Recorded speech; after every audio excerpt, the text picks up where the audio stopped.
શ્રી જલાલપુર પ્રાથમિક શાળામાં બાળ સંસદની ચૂંટણી યોજાઈ। બાળકોને ચૂંટણી પ્રક્રિયાની માહિતી આપવા આયોજન। બોટાદ જિલ્લાના ગઢડા તાલુકાના જલાલપુર મુકામે પ્રાથમિક શાળામાં આનંદદાયક શનિવાર, જોયફુલ સેટરડે અને બેગલેસ ડે અંતર્ગત બાળકોને લોકશાહી દેશમાં ચૂંટણી પ્રક્રિયા, બંધારણ અને સંસદીય બાબતોથી માહિતગાર કરવા માટે શાળા પ્રાંગણમાં બાળ સંસદ માટેની ચૂંટણીનું સુંદર આયોજન કરવામાં આવ્યું હતું। આ દરમિયાન તમામ વિદ્યાર્થીઓએ ખૂબ જ ઉત્સાહભેર ભાગ લઈને લોકશાહી કાર્યપ્રણાલી અંતર્ગત ચૂંટણી પ્રક્રિયાનો પ્રત્યક્ષ અનુભવ મેળવ્યો હતો, જેમાં 8 જેટલા વિવિધ વિભાગોના મંત્રી અને શાળાના એક મહામંત્રી તરીકે ધોરણ 7ની વિદ્યાર્થીની જેલી હિતેશભાઈ ડાયાણી ચૂંટાયા હતા। શાળાના આચાર્ય શ્રી હિંમતભાઈ પઢારિયા, સામાજિક વિજ્ઞાન વિષય શિક્ષક શ્રી વિપુલસિંહ પરમાર અને સમગ્ર શિક્ષક સ્ટાફ દ્વારા હર હંમેશ વિદ્યાર્થીઓ માટે શૈક્ષણિક પ્રવૃત્તિઓના માધ્યમથી જ્ઞાન સાથે ગમ્મતની પ્રવૃત્તિ કરાવાય છે।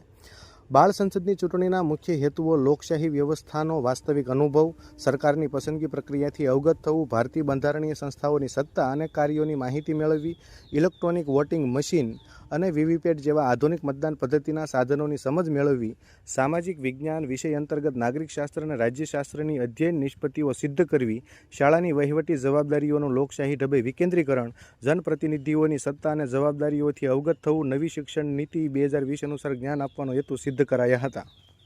થઈ રહ્યું છે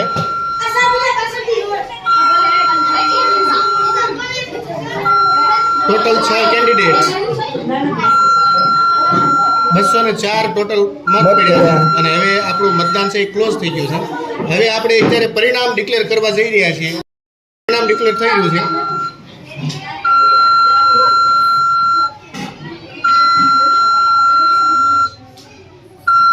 છ ઉમેદવાર કાગળમાં લખી નાખજો। 204 ટોટલ મત છે। કેન્ડિડેટ 1 છે એને 36 છે।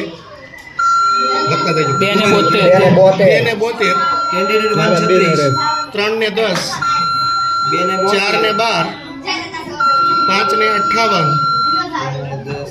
6 ને 16 મત।